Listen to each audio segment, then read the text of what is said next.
Hello and welcome to episode 119 of the Thinking LSAT podcast. This is Ben Olson in Washington, D.C. and Nathan Fox in L.A. Yeah, I'm in LA. I was just in Pacific Grove, like Carmel area over the last couple days with my dad and a bunch of his buddies on a little golf trip, but I drove back last night. So, yep, Los Angeles. Cool. Yeah. And you went golfing? Yeah, I played golf 3 days in a row. Happy to put the clubs away now and have a little bit of a break from it. Yeah. Are your arms sore? No, I don't get sore at all. But I do like lose interest, and I kind of start playing like shit if I play too much. So it's a weird thing, you know. I've played golf all my life, so if I don't play for like a month, then I come out playing pretty well. But if I play like 3 or 4 days in a row, then I start, I don't know, I'd like try too hard, or it's just a strange thing. I do better with zero practice. Okay. Good to know. So any other exciting things you want to talk about, or? Well, I guess I should do a little pitch. I've still got this class coming up on January 10th. It's in the evening, and it's going to be a review of the December 2017 LSAT Prep Test 83. If you took the test, it's a perfect time to get together with me online and review the entire test. If you haven't taken the test, we will send you a copy of the test before the session, and you can do it and still participate in the class. So good way to get moving toward the February exam, and even if you're taking it in June, might as well just get cracking. So that's on January 10th, and you can register for that on my website, foxlsat.com. Cool. Awesome. Yep. Yeah, so let's jump into some of this stuff. We've gotten several emails about the new 509 reports, and Yep. I think that they're interesting, and I want to know why, or what you think as to why they've made some of these changes that they've made. Who knows? It seems like every change to the 509s is worse. Yeah, so I don't see anything good. Yeah. So just to recap here, the 509s are ABA required disclosure documents that all law schools have to spit out every year. And they have a lot of good information. We've talked about them a lot before. Hopefully you've heard about them. And they include things like how much money the schools give in scholarships. In the past, they've included bar passage rates. They've included information including how many people have transferred to that school and what schools they specifically came from. So a lot of good stuff. But the new disclosures, at least from what I remember, are missing two things. One, they're missing the bar passage rates now. And they're also no longer including the part-time program information. It seems like they've lumped it all together, or they're just reporting the full-time student data. So, for example, before you could look and see what LSAT and GPA numbers you would need to be in the 25th percentile for their full-time program as well as their part-time program. Same for the 50th and 75th percentiles for those numbers. So you could kind of compare and say, oh, this is how much easier it is to get into the part-time program. But now that part-time information is gone, I mean, that may not affect a lot of people, but I still found that to be interesting information for anyone who's really serious about getting into a particular school. Are the 509s missing anything else that I've forgotten? Well, I mean, yeah, taking away the part-time information is annoying. Taking away the bar passage information is really annoying. I mean, I just don't...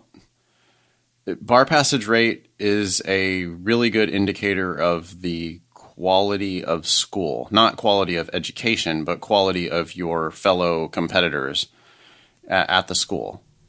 And they just entirely removed the bar passage information from the 509. Yeah, it's very strange. Like, if you're in the 50th percentile for a school and you plan on going there, you can say, oh, I'm a pretty average student at this school, therefore the bar passage rates are pretty indicative of how likely it is that I'm going to pass the bar, and therefore how likely it is that I'm going to be able to use my JD. And now that information is not being mandatorily disclosed. Yeah. It's bizarre. I mean, you can still figure it out, right? Maybe somehow. Well, I mean, they still have to publish bar passage rates, right? I mean, that's still going to be public information somewhere. It's just now it's not on the 509 anymore. If it's not required by the 509, would they have to disclose it? If they don't have to disclose That's it, a good question. I hope our listeners will get on the phone and call the ABA and ask them what's going on with this, because that's if the whole point of the 509 is to protect consumers, then taking the bar passage rate off of there just seems like they're dropping the ball. That's just like not doing your job. Yeah. So I really don't get it. I mean, I don't know who runs who's in charge at the ABA, but if it's like mediocre law schools, if it's deans of mediocre law schools, if it's the David Fagmans of the world who for real, who are, like he wants to cry about the California bar passage rate and how it's low. Meanwhile, his school has a lower bar passage rate than the state average. But if, I could see him having a big campaign of like, oh, well, this, we're muddying the waters here by having the bar passage rate on these 509s. It's not. Yeah. It's painting a bad picture. It's making us look like we're not doing the excellent job we surely are. And I don't know. I mean, so that's obviously 100% speculative, but I don't know, because I do know that the bar passage rates aren't on the 509 anymore, and that is disturbing, I would say. Yeah, I really wonder what the rationale was. Like, more information would always make sense, right? Like, yeah, more information, or maybe less information if some of that information is either truly misleading or ends up hiding more important information, right? But bar passage rates is not misleading, and it's not hiding important information. It is the important information. Yeah, I don't know what would possibly be more important than tuition, scholarships, and bar passage. Yeah. So they took away the bar passage, and then, the scholarships used to be on the bottom of the first page, and now they've moved all the scholarship stuff down the page to the second page, which is almost as if they're trying to hide it, right? It's like this information is critical, that they're charging $55,000 a year, but they're giving 80% of the class some sort of a big tuition discount. And now they've got that information now is like, it's still there, but you have to look a little harder for it. So I wonder if the 509s were not as frequently referenced even just a few years ago, and so disclosing all this information on them wasn't such a big deal to law schools because people didn't know about them. Well, yeah. I mean, I wonder if now we've got this like army of thinking LSAT listeners marching into the admissions offices holding the 509 report in their hand, Yeah. Like, hey, it says here on your 509 that you gave 80% of your class a scholarship last year. Where's my money? Yeah. And so, yeah. Creates for awkward conversations. Well, it's awkward for them. I mean, it's not awkward for the student who's now armed with the negotiating information, No, I mean, that kind of information definitely empowers the buyer side of the deal, the negotiation, that's what we're all about. So, yeah. I don't know. I don't get it. It's disturbing. It's weird. They switched to... I mean, it could be totally accidental, right? It could be some office schmo at the ABA who just was tinkering around with the form and botched it. It could be completely an accident. Yeah. But it's easy to sort of infer some nefarious purposes here. Yeah, well, it's also ironic that the new form has a more modern feel to it. I think they're trying to clean it up a little bit. But ironically, the information seems less accessible. Now, maybe that's just because I was used to the old format, but I felt like some of the information, it's almost like the information blurs together a little bit more with the new format. Oh, it's clearly a worse format. There's no question. Yeah, I guess it's more modern, but is it longer now? It looks like it stretches, like, is it more pages? Or do I just never cared about the last page? I don't know what it is. It's just, it doesn't do as good of a job showing the information that I think is really important. So, Now this and completely does not include bar passage rate. Yeah, regardless of how it's formatted. This one correspondent wrote in and said about the 509s, hey, look at Yale's. And if we look at Yale's, it has this information about the applicant pool. And it says that 205 people are in the first year class. And there were 163 of them who came from the applicant pool.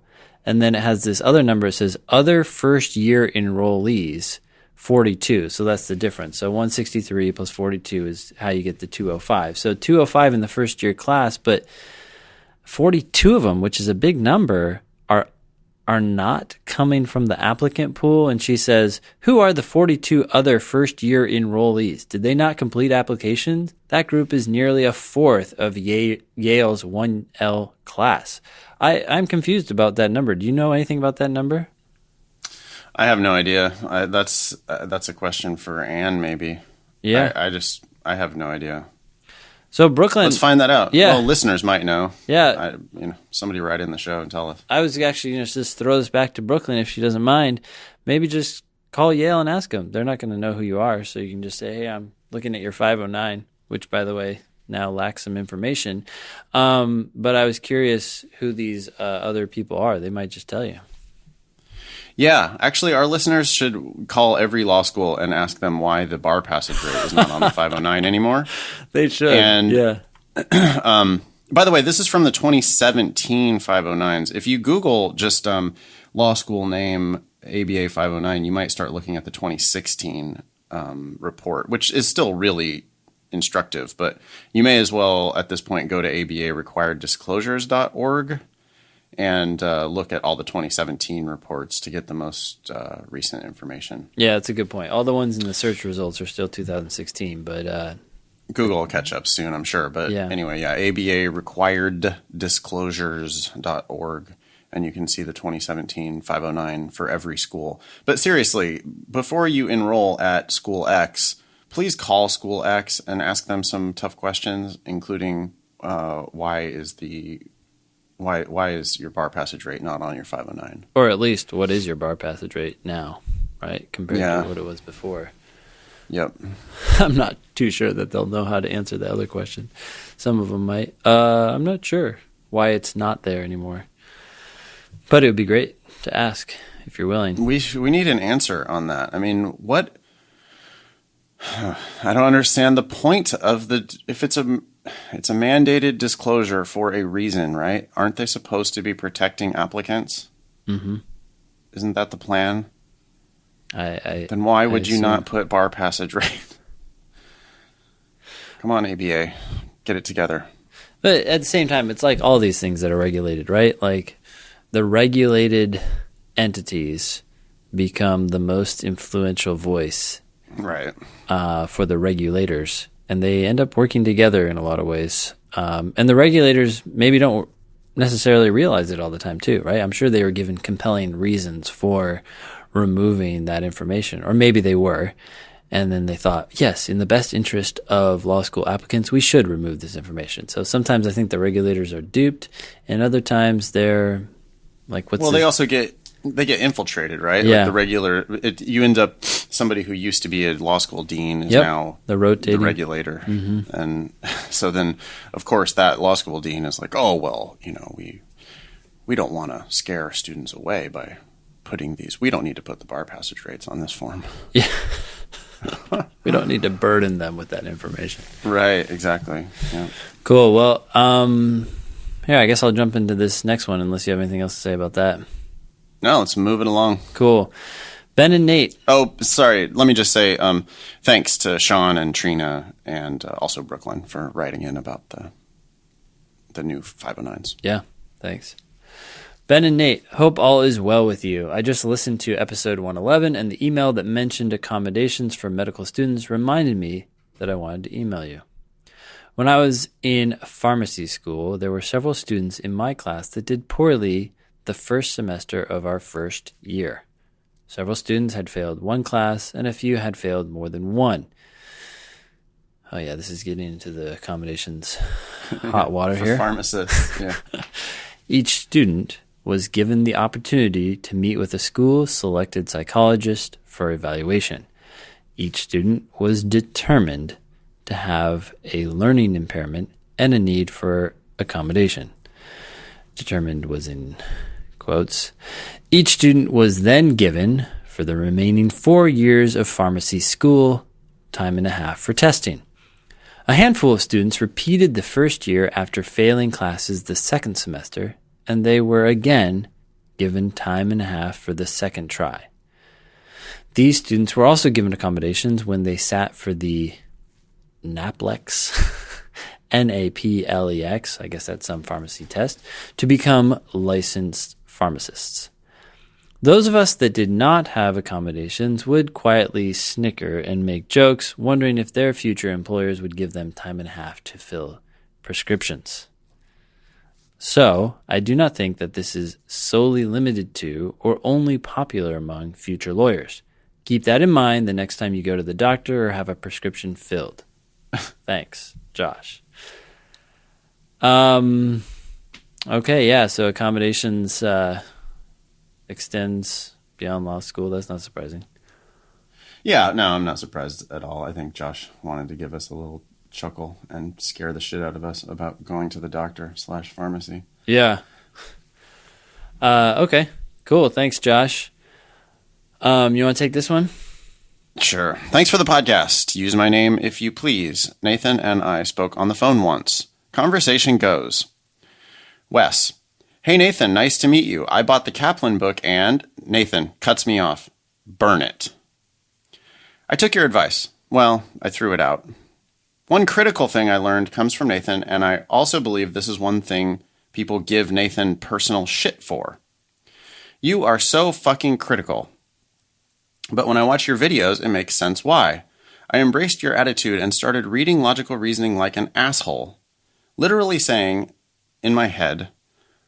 okay, that's not literally then. But anyway, saying in my head, okay, and so what? And why do I care? I have become an asshole to the author. This changed everything. I forced the author to convince me, and they never do. Then I look at the answers, who are my enemies, and I know that only one can be my friend. I fucking hate the answers, because they are liars and frauds like the author. Avoid them like the plague. But one of those guys, just one, is my friend. I grab my friend out of the shitstorm of the other answers and move on. So, Nathan, thanks. Your tone, although it can come off as rigid, is exactly the attitude I take into logical reasoning and reading comprehension now. Oh, and then a pledge to give us money for $10 for every improvement point over his diagnostic. Okay, great, cool. Wow. That's Wes. Thanks, Wes. Yeah, I appreciate it. I do think, right. I mean, you can get yourself in trouble with your friends and family if you take that attitude into real life with you. But on the logical reasoning, if you just read it with an eye to like spotting the bullshit, boy, it makes your life so much easier. I mean, logical reasoning really is easy if you do it with that attitude. Yeah, and I do want to say one thing about this. I think it's very good to be critical, but sometimes people get confused about this advice, and they think that it means to be critical of everything, including premises, which we have to accept as true. And you say it all the time on the show, and I say it all the time as well. We're saying, what's wrong with this argument, assuming your premises are true? For the sake of argument, I'll accept your stupid premise, even if it is stupid, and then try to figure out what's wrong from there. Because a lot of times this negative energy, which is good negative energy, can you say that? Good negative energy Yeah. can be misdirected, right? And in that sense, throw people off because they're so caught up about how something is stupid and wrong, and it's sort of like, yeah, but I'm just gonna have to eat that for now, and then figure out why this other thing is wrong, this conclusion or intermediate conclusion is wrong, even if I accept these other ideas as true. I just want to clarify that. I think this is great, but... Right. Right. Yeah. Right. I'll read the premises, but I do like kind of, I'm sort of giving the side eye to the premises. I'm looking at the premises, and a lot of times the premises are not something that I would like to believe in real life. Right. I'll read and I'll just go, well, okay, if you say so. Right. That's my response to those premises. Sure. The conclusion, I'm like, no, this is bullshit. Your premises don't add up to your conclusion. Yeah. The premises, a lot of times I might agree with them. I might go, oh, okay, yeah, all right, that's fine. I'll buy that. But other times I'll read a premise and I'll go, all right, if you say so. Like, for example, some tarantulas make good pets. Yeah. Right? And I read that and I go, oh, for you maybe. Yeah. But I am going to accept it if I understand that it's a premise of the argument. Then I'm going to say, okay, we're living in a universe now where some tarantulas make good pets. Yeah. So what? Yeah. And then I'll force them to use that premise with other premises to either prove their conclusion sometimes. Yeah. What they actually did do in that particular example from Prep Test 82. But if they don't, then I'm going to jump all over them and say, no, your conclusion is bullshit. You did not get there. Yeah. And one thing to keep in mind is that although you have to accept the premises as true, you only have to accept what was literally said, right? So if they say the best scientists in the world argue that the world is coming to an end or something like that, you're like, okay, I have to accept the fact that these scientists are arguing that, but I don't have to accept the fact that the world is coming to an end because that has not been presented as a fact. That's only been presented as an argument of someone else. An opinion of these scientists. Yeah. Right. Yeah. And that's an easy example, but you have like sort of nuanced sentences where, okay, I have to accept exactly what this sentence says, but nothing more. And I'm not going to accept anything more. Exactly. And some tarantulas make good pets. That means that there is one or more tarantulas that would make a good pet. Yep. That does not mean that all tarantulas or most tarantulas make good pets. It also doesn't mean that they're the best pets or even that they're above average pets. Yeah. At a minimum, it basically means, well, there's one tarantula that's an okay pet. Yeah. And so you can accept that premise without accepting, more than the premise really actually says. Yeah. Yeah. Cool. Cool. All right. Thanks, Wes, for writing in. All right. This next listener writes, "What's up, dudes? What's up? What's up?" So here's a quick debriefing. This doesn't look quick. No. Purely out of naivete, I took the September LSAT after only self-studying for a couple of weeks. Needless to say, I didn't do too well. Okay, my cold diagnostic was a 154, which is great, by the way. And I was devastated, to say the least, when I scored a 150.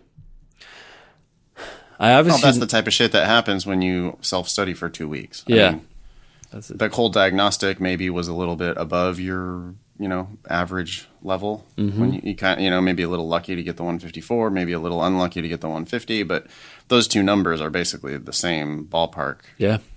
And you didn't really prep. So, yeah. There you go. No surprise. I obviously shouldn't have been surprised. Good.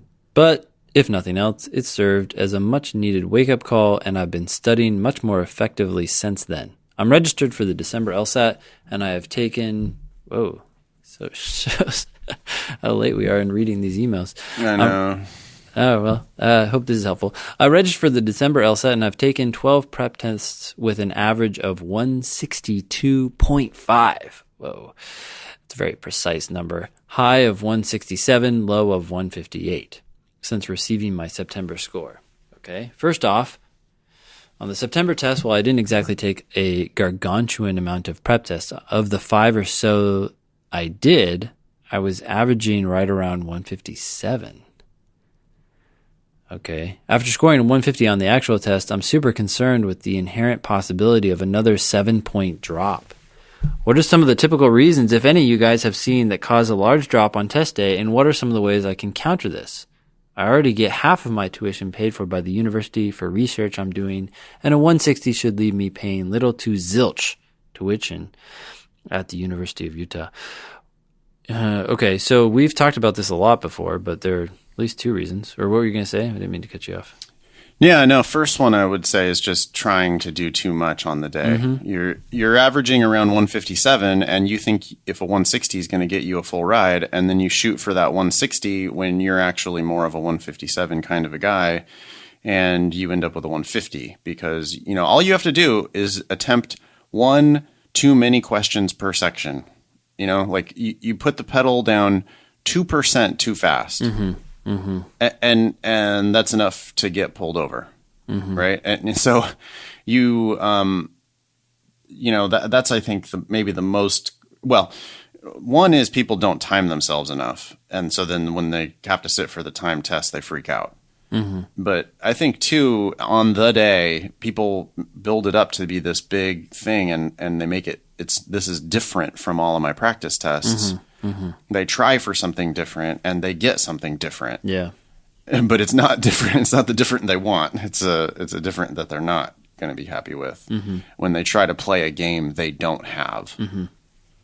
I mean, the golf analogy, I am an okay golfer, but I can't stand up there and try to smoke it like Tiger Woods. I have to hit the shot that I can hit. And I think that's what people do a lot is they go out there and they try to do something that's just not really in their game. Yeah. Yeah.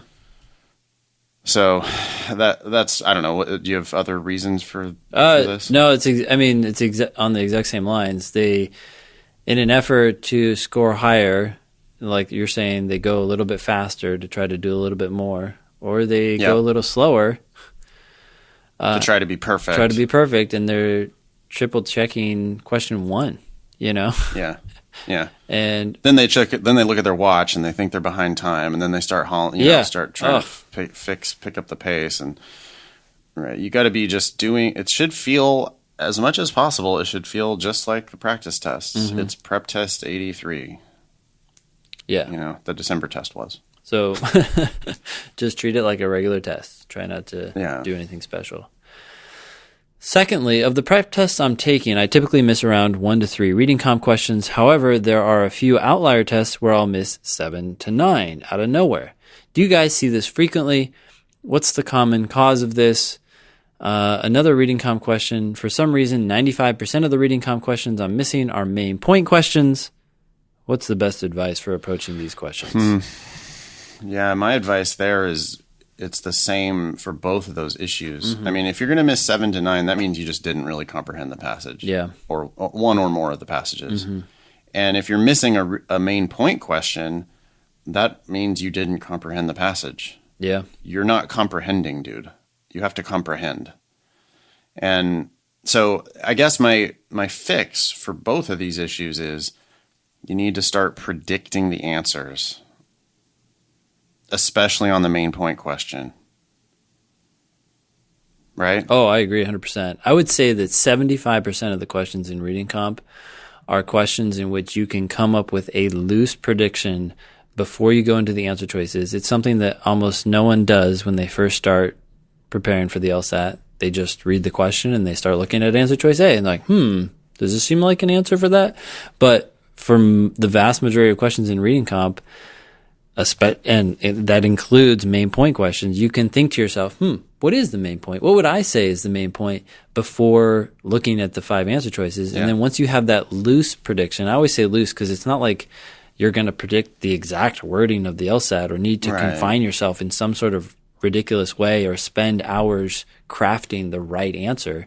You're just thinking to yourself, okay, the main point here is that this guy wants us to use fewer natural resources when trying to plan a city or something, right? You get the general gist, and then you go into the answer choices and you look for the one that's along those lines.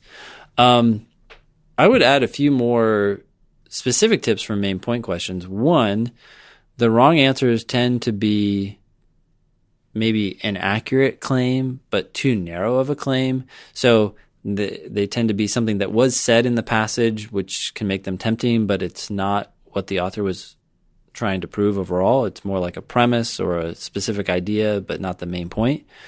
The wrong answers also tend to be inaccurate. So you'll be going through the answer choice, and there'll be a particular word or phrase that contradicts something that was in the passage, and you're like, okay, well, it's wrong for that reason. I'm trying to think of the third thing I was going to say. Oh shoot, I just forgot. Well, that's no good. Oh, those two are really good. I mean, when I say predict the answer, sometimes that's, it's like conclusory to say that. Well, all you got to do is just predict the answer. But the question you're trying to answer is, why does this document exist? Yeah. You're a lawyer. This thing crossed your desk. Your boss wants to know what this thing is. You got to tell me why does this document exist? What do they want? Yeah. What do they want? Yeah. And so the wrong answer is, they can either misstate the passage. Clearly, that's not the answer. If it's misdescribing the argument or going further than the argument, that would make it wrong. But also, if it's just part of the argument, it's like, well, this is something they talked about. This is something they said. Yeah. That can be an attractive wrong answer choice if you're not making a good prediction before you start looking at the answer choices. Yeah. So I'm doubling down on, Wes's recommendation from the earlier email, which is the answer choices are not your friend. You have to describe this argument. Why does this argument exist? Oh, well, basically, here's what they wanted. Okay, good. Now go down into the answer choices and find the closest thing you can find to that without over-describing or misdescribing the argument. If you do that, it's going to make you better at all the other questions, by the way, because you're going to have a clearer understanding. I think the act of predicting that main point answer just solidifies your understanding of the passage. Yeah. You don't get so confused by all of the other wrong answers. Right? You're just quick to say, no, well, they didn't say that. No, they said the opposite of that. No, that's not the answer. Of course not. Oh, they did say this, but that's just part of their argument. That's not their main point. Yeah. Oh, yeah, here we go. This is their main point. And then you use that main point to inform your answers and your predictions on all the other questions. Yeah. You were going to say 75% of the answers you could predict, right? Yeah. Or like loosely. A lot of times that boils down to just a thumbs up or a thumbs down. Yeah, exactly. What does the author think about this topic? Or this, what does the author think about XYZ? And if you can at least go, oh, well, the author generally doesn't like that. It could be that there's only one answer that's negative. Yeah. In which case, that's the answer. Yeah.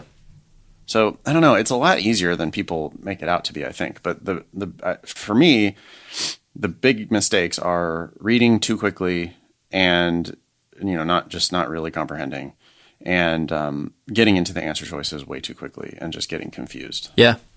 I have one more. I do remember the one last thing I wanted to say about main point questions, and that is sometimes when people are debating between two answer choices, it can help to zero in on the verb phrase, because the verb phrase of the answer choice, of that sentence, is conveying, I know this sounds weird because I don't really know how to describe it, but the main point of that sentence, right? Like if you have a subject and the subject is a bunch of people and it's like, these people are excited, and then the sentence goes on about yada, yada, yada, or whatever. You can focus in on that verb phrase and say, was this passage trying to convince me or inform me that these people are excited about this thing? Or was it something else? I'm not saying you should ignore the rest of the answer choice. Everything in the correct answer needs to be correct. But it's sometimes if you zero in on the verb phrase, you're like, wait a sec. No, this isn't about whether or not they are excited.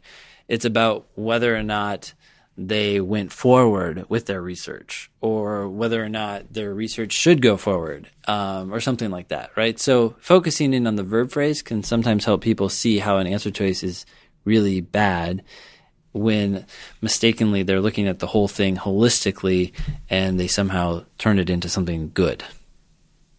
Okay. Yeah, I mean, for me, that's a little bit more like one part of an answer can make it wrong a lot easier than one part of an answer can make it right. Yes, absolutely. And so if you narrow it down to two, then something like these people are excited about, they better have been excited in the passage, and that better be their point. or else that's just not going to be the answer because it's like misdescribing, sort of. Yeah. Cool. All right, so this goes on. Lastly, with the logical reasoning sections, I've frequently heard the debate over whether or not to read the question or the stimulus first. What's your guys' opinion? Check out the last episode. That would be episode 118. Also, I've heard a lot of people taking questions 1 through 10, the easier ones, and then going to the last questions in a hope that they'll get more assimilated to the tougher questions before tackling the middle of the section where the hardest questions typically reside, supposedly. So short answer, read the passage first. We talk about that a lot in the last episode. The answer to this next question is, this sounds way too gimmicky and complicated.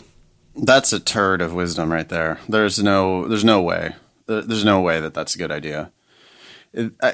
You can point to a section where number 25 was easy. Yeah.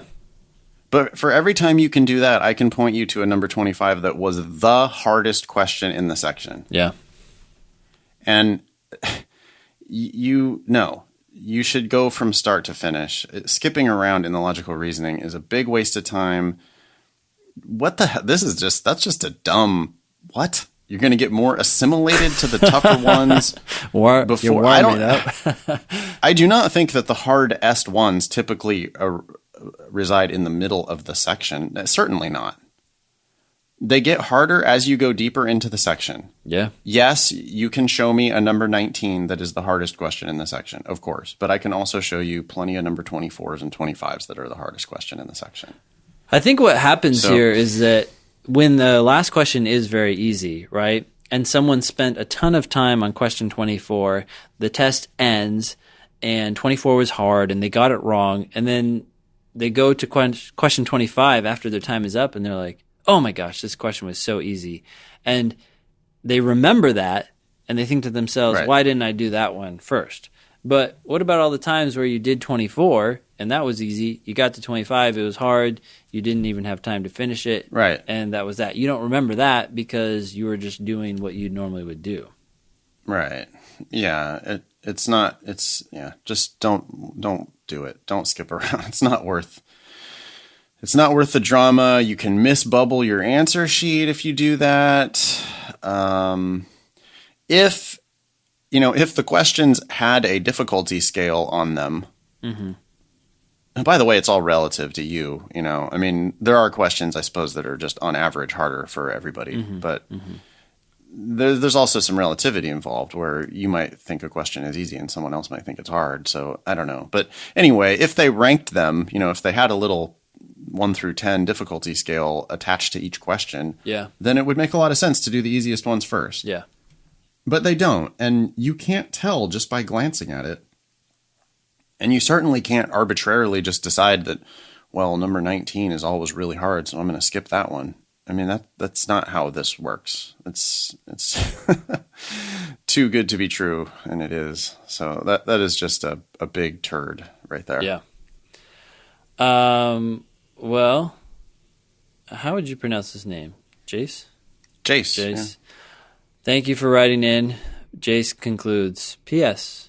I'm going to go ahead and up the ante. For every point above 160 I get on the December LSAT, I'll donate $10 to the podcast.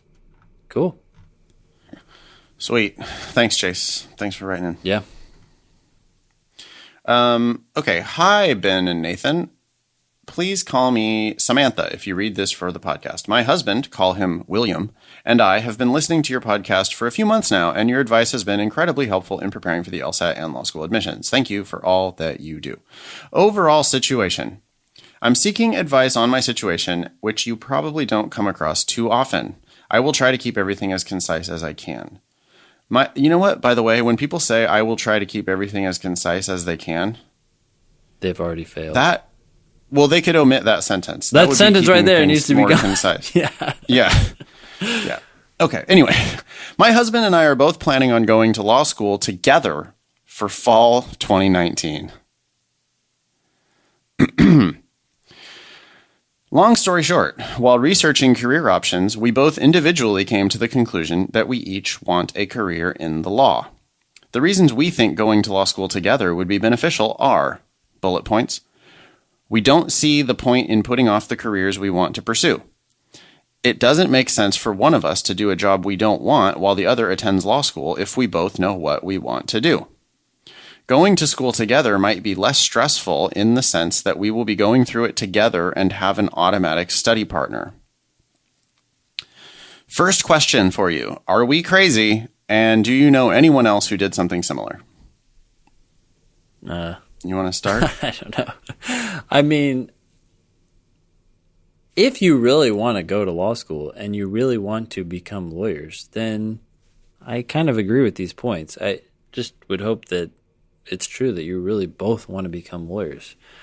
By the way, later we get some biographical information. Samantha's 22 and William's 25. Okay, well, that changes everything.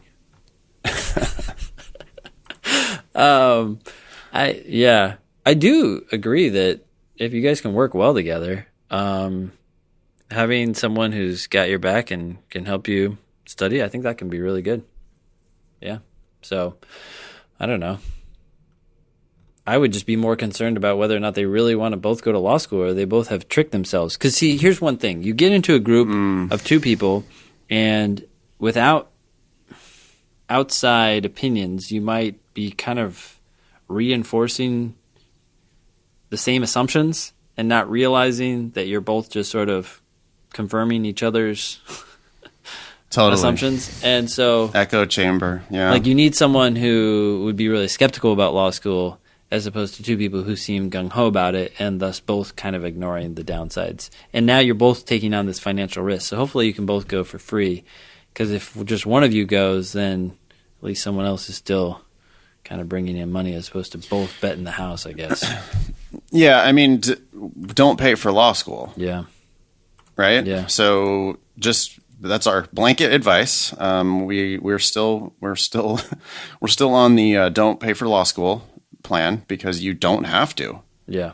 And so if you guys don't pay for law school, then yeah, that changes everything. Mm-hmm. I mean, I'm not one to be giving relationship advice. I will tell you this. People get divorced in law school. I mean, they break up with their boyfriends, girlfriends, fiancés. Mm-hmm. They divorce their husbands and wives. It's not 100%, but it is well above 0%. It is an extremely common thing that people end up splitting up in law school. But it is. Mm-hmm. Yeah, go ahead. It's super duper stressful. Mm-hmm. Mm-hmm. And it is it can be very discouraging. It can be very defeating because you find out that law school is not what you thought it was going to be. Yeah. And if you're both going through this experience at the same time, yes, it might be less stressful because you'll have an automatic study partner or whatever, but it could be more stressful because you're both doing something super intense and stressful at the exact same time. Yeah, I was thinking that would actually help them understand what the other person is going through. I think a lot of that stress comes from like, well, why the fuck are you gone all the time? And why do you care so much about this? And why aren't you, giving me time? Right. And maybe here they'd both kind of be like, yeah, I see eye to eye with you. I see what you're going through. Go ahead, go work on that. I don't know, that brief or whatever. I just finished doing that and that was a pain. Yeah. So yeah, I don't know. You're taking a risk, but just make sure you want to get into this. That's what I'd be worried about. Well, right. You each have to independently decide that you want to spend your life as a lawyer, and if you're both sure about that, then okay, you guys should both go to law school. Yeah. Whether you're going to both do it at the same time or not, I don't know. Maybe at the same school or not. Maybe. Maybe it makes things better. If we're giving relationship advice, do you really want to spend 24 hours a day with your partner? Yeah. That seems kind of bonkers to me. Like you're going to be like holding hands, walking around the law school, sitting in the law library together, and then going to and from school together and sleeping in the same bed. And I don't know. I guess some people could pull it off that way, but I don't know about the super insular 24 hours a day together seems kind of crazy. Yeah, and not enough detail has been provided here about what exactly you plan to do together. So if you could fill us in on that, that'd be great. We could provide more tailored advice. Yeah, that would be fun. Here's some. So there's way too much in this. I can't read all of this, but they're both studying for the February 2018 test, and they plan to apply for the fall 19 cycle, which is perfect. That you're doing it right. We have recently. This is the time of year where we get all the emails with people saying, "Well, what's wrong with taking the February LSAT and then applying in the same year?" Yeah. And the reason is you're not going to get a scholarship, and if you don't get a scholarship to law school, you're an idiot. So you need to, if you're taking the February LSAT, there's nothing wrong with that, but you need to apply at the beginning of the next cycle instead of applying this cycle. Yeah. We can't say that strongly enough. Now, you could, by some miracle, get a good scholarship offer with a late application. Mm-hmm. And if you do, that's great. But if you apply in March and you get in, but you don't get a scholarship, you are just getting ripped off. And I don't want to see people do that. So anyway, Samantha and William are doing it right here, schedule-wise. Yeah. I get frustrated with that question because I feel like I've answered that question 5,000 times. You know what I mean? It's like, God damn. I don't know how many times I have to say that. But anyway, yeah, that's why it's not a good idea to apply in March, because you won't get a scholarship probably. Yeah. Okay. I took the September 2017 LSAT, but unfortunately my LSAT got lost en route to the LSAC center, and I did not receive a score. Oh my God, that blows. My test will show as an LSAC administrative cancellation. I'm actually not too upset about it since I felt like I needed to retake the test anyway. Blah, blah, blah. She gets 2 free tests out of it. Okay, that's good. This just illustrates the stupidity of the LSAT in general. Why the heck did the Supreme Court just recently start accepting PDFs and the LSAT remains a paper-based test? I mean, this is absurd. We lost your test. We lost the piece of paper. Come on, yeah. Lawyers. Jeez. I know. It's embarrassing to be a part of this space of the world. Yeah, it really is. It really is. Like pencils and paper? What? No mechanical pencils. Okay. But so now they do look like pretty good applicants. Samantha's got a 3.68. She had a diagnostic 159. She's currently scoring high 160s, occasionally a 170 or a 171. Perfect. Yeah. William, 25. He's got a 3.44, a diagnostic of a 161, currently scoring low to mid 160s. Yeah. I mean, if they both score 170 something, they both get a full ride. Mm-hmm. Great. Perfect. Yeah. Perfect. Career goals. Live in Minnesota. Samantha wants to work in big law. William wants to work in big law. Not set on a super specific track. Open to different interests. All that's perfect. None of that's going to make me lose sleep at night, right? I don't know why you would want to work in big law. Yeah. I think that you might be miserable, but there are certain people who, that's just the perfect path for them. So if you know what that means and that's really what you want to do, then good, more power to you. Oh. Yeah. If you're the kind of crazy person for whom that is a perfect path, then good. Go for it. And the reason why, I encourage, when people say they want to work in big law, I always encourage them because that's like, oh, good. So you're going to be one of the lawyers that actually makes money. Yeah, well, if they want to work in big law and they see a viable path to that, right? Some people who want to do that, they plan to go to a lower ranked law school, and that's just not an option. So then you're really setting yourself up for failure.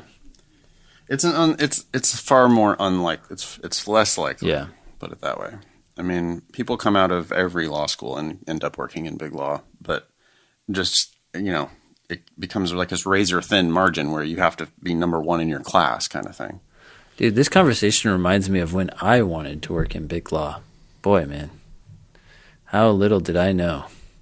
Did you have anybody who tried to talk you out of it? Was anybody like, no, Ben, this is crazy? No, it was all, pretty much everyone in my family has sort of a technical background. Yeah. And so going to law school was sort of like, okay, like, interesting. But I think they looked at law like a lot of people still, maybe unfortunately, look at law as this other respectable path, right? Whereas, and that was even more so when I was considering law school than now. And so, no, I didn't get a lot of pushback.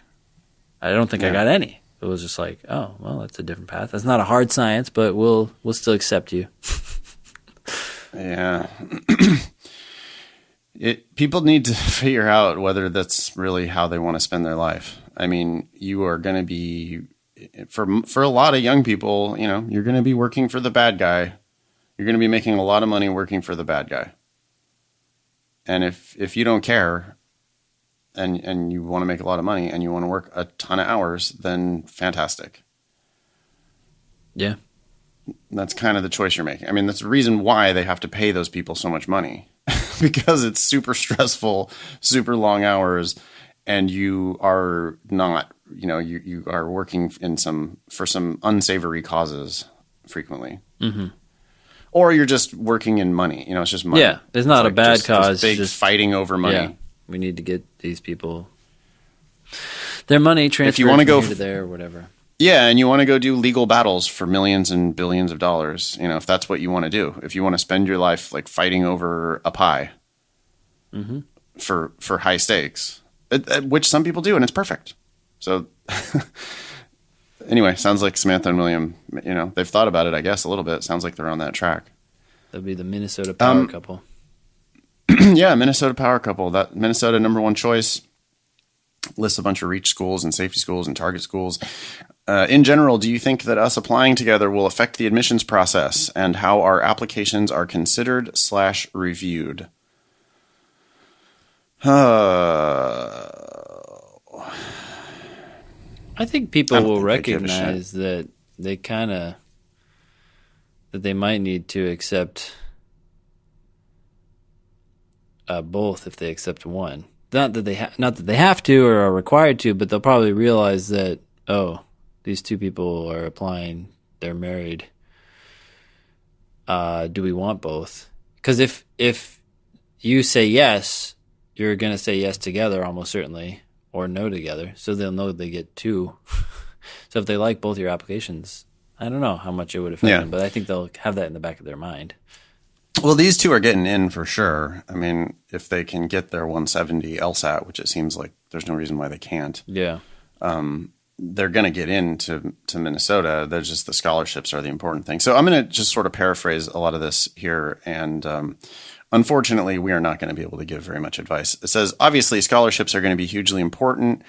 We completely agree with you that paying for law school is a bad idea. We've looked at the ABA reports for Minnesota, but scholarships are not too clear because we are both splitters with low GPA and possible high LSAT. I mean, the GPAs aren't that low. They're pretty good, actually, but or solid anyway. But okay, I get it. You're a little low compared to the median, maybe, but you could be higher on the LSAT. And then she just is asking, you know, do you think it's possible for William to get a scholarship? Do you think it's possible for me to get a scholarship? I have no idea.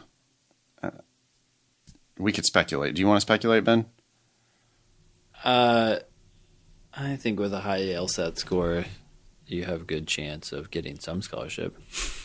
Yeah, that's the best I can say. You have some chance. You get a really great LSAT score, and it'll certainly put you in the conversation. Negotiate hard, you know, apply broadly, give yourself lots of options, and tell them just, you know, you could be pretty explicit, like, hey, I'm not going to pay you that much money. Like, I'm sorry, but I'm going to need more scholarship. Yeah. Thank you for your input, Samantha and Will. P.S. As an admissions advisor, I greatly appreciated episode 114 and your advice on what to ask admissions advisors. It really can get annoying when I spend half my day telling people what they should have known if they had attempted Googling it. Yeah. So, yeah, if you're going to go to one of those law fairs or whatever, if you're going to start taking up one of these admissions people's time, make sure you have something sensible to ask that you can't just find out on Google in 5 seconds. Yeah. Cool. All right. Next one. If you use this for the podcast, you may use my name, but I don't see their name. Do you see their name? No. Okay. Nameless. Nathan and Ben. Nathan's online class and the podcast has been invaluable in my preparation. Have been invaluable. I have a few questions. I know I am asking for a lot of advice, but whatever insight you guys offer is greatly appreciated. Quick background. I graduated in 2010 with a BE in Marine Engineering and Merchant Mariner license. A Merchant Mariner license. Okay. With a 2.7 GPA. And I've worked in the facilities engineering and ship management industry for 7 years. I currently work as a project manager for a construction company in Tampa. My plan is to attend law school in fall of 2019 in the Midwest at the age of 31. I want to become a patent attorney. Okay. I have taken the June LSAT with a Kaplan book, and I got a 140. Current practice tests have been in the 155 to 160 range. What's your opinion on pursuing a JD MBA? I've heard that a JD MBA would be helpful primarily for corporate law, and many schools offer this dual program for an IP patent attorney. I'm still on the fence about it. My advice whenever anyone asks about this is to choose your poison. Just choose one. Do you want to become an attorney, or do you want to go into business? I feel like when people do both, it's because they don't know what they want to do when they leave. It's like why people go to grad school 80% of the time anyway. They have no idea what they want to do with their life. Yeah. I have an MBA. I did my MBA before I did my JD. Having both, I feel like the MBA was of zero value if I would have decided to be a lawyer. I just don't think you're learning anything. I don't know. I kind of feel like I didn't learn anything in my MBA program, period. You know, the MBA program was a lot of like cocktail parties and networking, fancy PowerPoint presentations. Yeah. It wasn't like, I mean, I went to an okay, and I didn't go to, top MBA program in the country where it's super rigorous. Like if you go to Chicago and you're studying all this like high powered math and finance and stuff, that's different. But if you're just getting an MBA from, a normal school, I don't know that you're actually learning anything that you can't just later learn on the job as a lawyer. So I'm not impressed. I mean, and if I saw a stack of resumes in front of me and some of them said JDs and some of them said MBAs, I would be far more impressed with the JDs. I think the JD is a much more rigorous program. It's harder. Everything about it is harder. And so I just feel like the JD sort of trumps the MBA anyway. But yeah, it's pretty clear. Don't get a JD unless you want to practice law. If you want to practice law, you have to get a JD. MBA, I'm not sure what it's for, honestly. I think an MBA is to get promoted if you already work at General Electric and you're a middle manager and you want to get yourself move up the ladder in the management training program. I went to the perpetually number one ranked entrepreneur business program in the country, Babson College. Okay. It's known for entrepreneurship. Okay. I do not think it actually helped me for entrepreneurship. It's basically what I learned is that any idiot can start a business. Yeah. And so I did. But it's not like I don't think that MBA uniquely positioned me to go kill it in, the venture capital, whatever. I think if you want to start a business, you should start a business. Yeah. Because for one, you don't have to pay whatever $100,000 or more for an MBA. If you just start your business, you could use that money to start your business. Yeah. And learn everything you need to learn on the job. So yeah, I'm never really a fan of these JD MBA programs. I don't understand. As someone who has both, I don't use either of them, and I just don't understand why you would want to do. I don't get it. It's funny. Yeah. So especially for IP, I don't see the benefit there. Well, people think they're going to be an IP patent attorney and they don't have a technical background. although here, this, by the way, is Thomas. I looked up, I forgot to paste the name in there, but this is Thomas. Okay. Thomas. And so Thomas has a background in maritime engineering, and well, so then maybe IP is actually feasible. Yeah. But I think normally, like if you're not an engineer, I just don't think you're going to be an IP attorney. No. I was just saying IP in relation to the MBA. Like I don't. Well, that's what I'm saying. Yeah. So for sure, like no, an MBA. I do not think an MBA helps you to become an IP attorney. Yeah. Not at all. If you want to go into like strategic IP positioning, even then, understanding the law and doing well on that side is all you need, because the business side of this is going to come from you being totally up to date in your field, not from getting an MBA. Right. Yeah. I don't think the MBA does anything as far as patent strategy, patent litigation, all that stuff. I just don't think the MBA teaches you anything about that stuff. My MBA, we studied, like surface level economics, surface level accounting, surface level finance, surface level marketing. And it was mostly serious. I'm not even lying. It was mostly like making PowerPoint presentations and, pretending to be a businessman. Well, that's what Masters of Business Administration, right? It's really for people who want to go into the corporate machine and become, like you said, middle-level managers and not lawyers. It's for management. It's for managing bean counters. Right. It's not entrepreneurship, which is probably why your school failed, right? Entrepreneurs don't go get an MBA. If any of them did, they left before they were finished and started whatever they were starting. Yeah. I mean, Babson actually does turn out a lot of entrepreneurs, but I think there it's just selection bias. I think people who, they are entrepreneurs already, and they're attracted to that school. Yeah.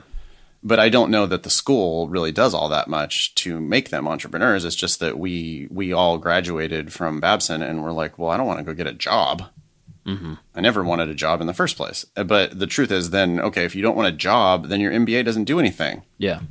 The MBA is a line on your resume. That's what it is.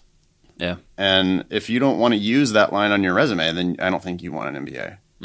You certainly don't want to pay for it. Again, like don't pay for business school. Yeah. Alrighty. Wait, am I reading this? I can't remember. Yeah. Okay. So do law schools weigh GPA for engineering degrees versus objectively less demanding degrees, or does my low GPA just sink me? Well, unfortunately, your low GPA is going to suck even though you have an engineering degree. But engineering degrees are... I mean, the law schools take that into account. They take into account not only what degree you got, but also what school you got your GPA at, right? So those things are going to subjectively push up and down your GPA. But the problem is your GPA is just still low. 2.7 is not that redeemable, even for an engineering degree, I think. Yeah, the addendum will help, but they are going to... Certain schools are just not even going to look at your application in the first place, probably. Yeah.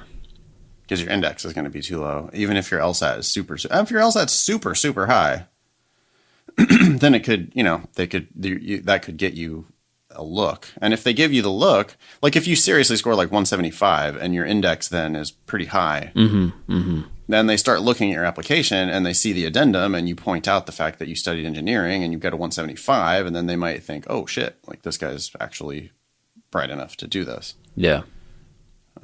He goes on to say, I mean, he's got some very reasonable targets, I think. I'm hoping to attend a school that is ranked between 80 and 100 with a scholarship and in the city that I plan on settling in. But that's a very narrow band. I would say the difference between a school that's ranked 80 and a school that's ranked 50 is actually pretty marginal. So I would shoot for higher ranked schools, or just whatever fits your city, and worry less about these rankings. Yep.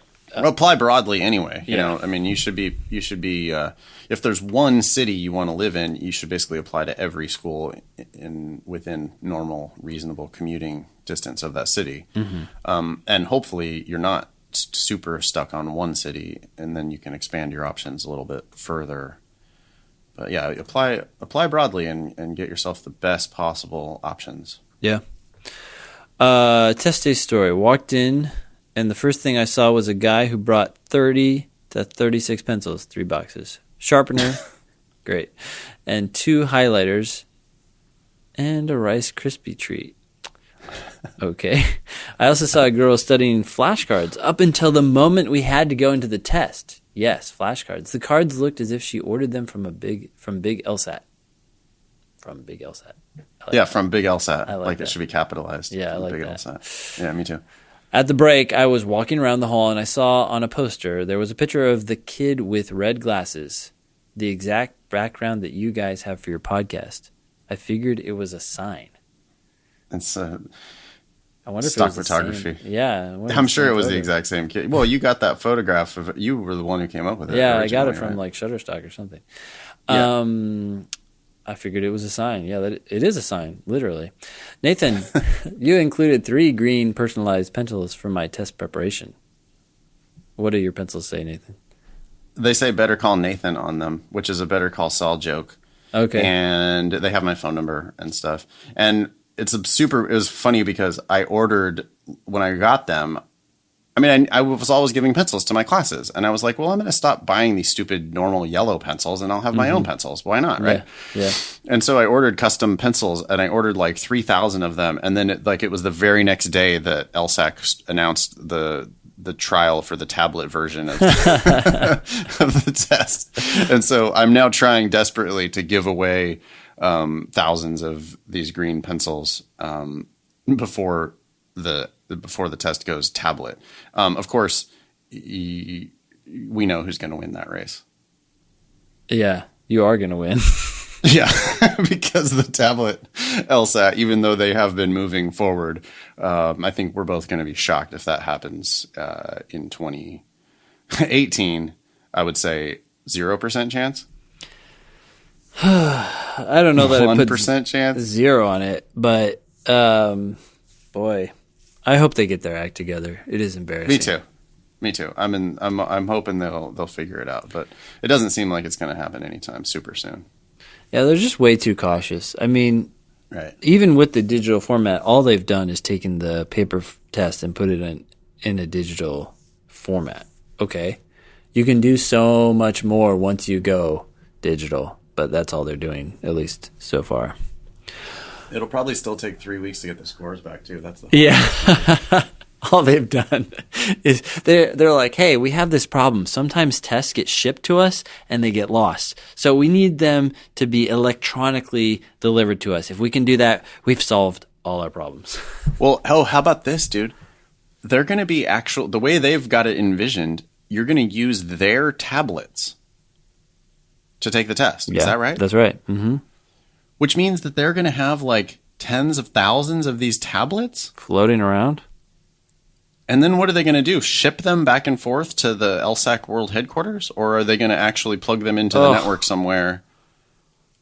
Well, I think the data will be sent to the laptop that they have that's administering the test. I see. There's a laptop that the tablets are connected to. Yeah, and then that, of course, is connected to the internet, yada, yada. But, like, yeah, what are they going to do? Just leave those tablets in your office, and we'll be coming around in June, so I don't know. It's a lot of money to just be sort of floating out there, and also tablets that are slowly becoming outdated, right? Is this going to become like government where the DMV has bought some cool looking thing, but now 10 years later you're like, what is that? Is that I put my thumb on there and that will somehow open the locker? Have you seen this? If you go to New York, you can use your thumbprint to rent a locker at the Statue of Liberty.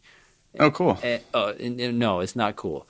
Doesn't work. It looks like something out of a 1990s, sci-fi movie that was trying to predict like Blade the future. Runner. Yeah. That's pretty funny. Anyways, I'm afraid that's what's going to happen with these tablets.